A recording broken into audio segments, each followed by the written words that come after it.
What's going on, everyone? This is Alex USA Days. So I have another question in comments, and the question is, what do you think about the current market situation, and where do you see QA field in the next 6, 12 months? All right, so market is a little bit tough right now because of the economy and because it is the end of the year. So a lot of the budgets for the next year, for the next finance year, they're not ready yet. So hiring is slowing down, and some places just freezing hiring. And because of the economy, companies do let go a lot of employees just involved in tech, dev, QAs, whoever, pretty much. So they have to show better numbers by the end of the year, right? Now, hopefully, the start of the year, next year, we will see job offers picking up, so there will be more positions open because companies will have the budgets ready, and if they're hiring, they're gonna put out the positions in the beginning of the year. Plus, we want to see economies start recovering at some point, right? We're kind of in that point still fighting off the inflation. Let's see where it ends, but hopefully without a crash of the market, and we will get gradually back to normal and recovering with the economy, right? In terms of QA as a field in general, I've seen a funny post today on LinkedIn where this job description and it says, "Hey, I would like to find manual QA engineer." And in the description, they have like console, Linux commands, Selenium, SQL, so CI/CD, so the whole thing that would fit for automation QA engineer. So it's probably just recruiter being unknowledgeable or trying to trick someone into getting into a position where they would pay manual salary and you'll be doing automation. But essentially, this is an automation position. So I think where the market kind of moves, the Q and QA kind of as general moves towards more automation, more things want to be automated. So end-to-end testing. Definitely manual is going to stay. Not everything can be automated. Not everything should be automated, but it's just you will see more automation positions opening up because more automation is required. Some of the manual positions that are there, they're always going to exist. So because it's a requirement, right? A lot of things are hard to automate. They're like physical. You have to move them around, like hardware, software equipment, wearable devices. So not everything can be automated. Not everything should be automated. I'm still striving and thinking like for the 50-50 balance in terms of automation and manual.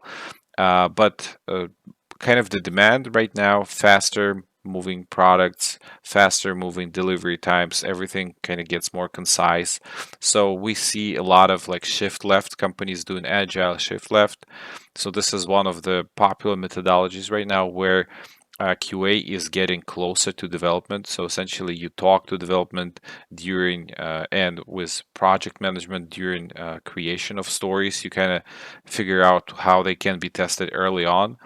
You also, once you verify the story, you try to execute automation on that and add it to regression early on. So kind of all the testing process from the middle shifting left closer to the development. So more unit test coverage, more automation, more continuous integration, continuous CI/CD, so continuous integration, continuous delivery involved.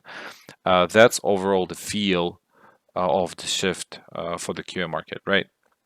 But again, at some point it's going to balance out. I think all the new tools like AI, new automation tools like Playwright or Cypress, all of that gonna set in its gonna find its spot and be just a tool that testers use or QA use, because essentially if you stop testing, right, or you do less testing or you start cutting corners, how you're gonna end up, well, you're gonna end up losing customers.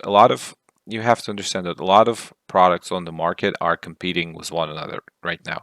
And if you have a product that is better quality and it just overall feels better, people are just going to go to that product. You're going to lose customers if you're trying to cut corner on quality, and you don't want your product to improve. You might end up having product, if you're competing on the market, that is worse than your competitors because the quality going to suffer. People are going to complain and then they will leave, right? So I don't think QA is going anywhere in general, like as an industry, as long as their development, as long as their products, as long as they're competing with one another. AI is just going to be like a tool that will help with creating test cases, maybe help create automation, but systems generally are too complex to automate them from start to the end, right? So for the 6 to 12 next months, we're gonna see hopefully economy recovering, right? Unless we're gonna get into like a crash of the market, right? And then recovery after that.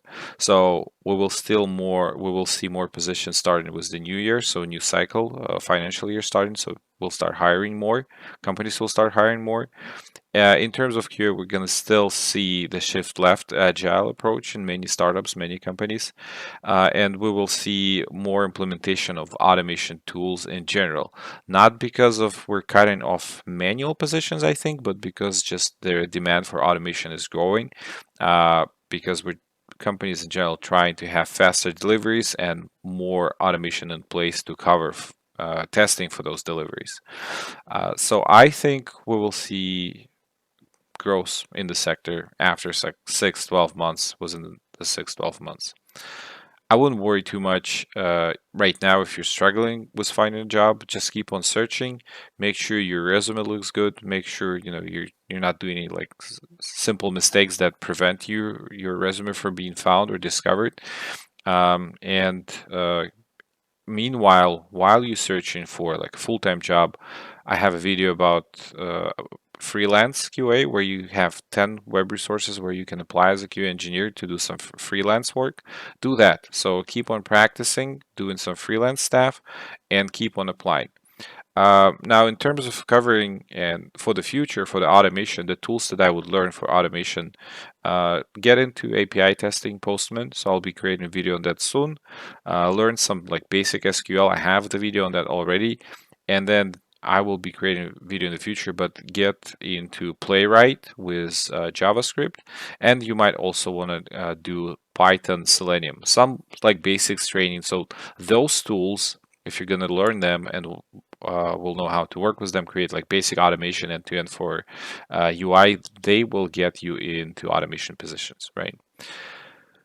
Yep, so that's what my opinion is. This was Alex You Say Days. Thanks for watching and bye bye.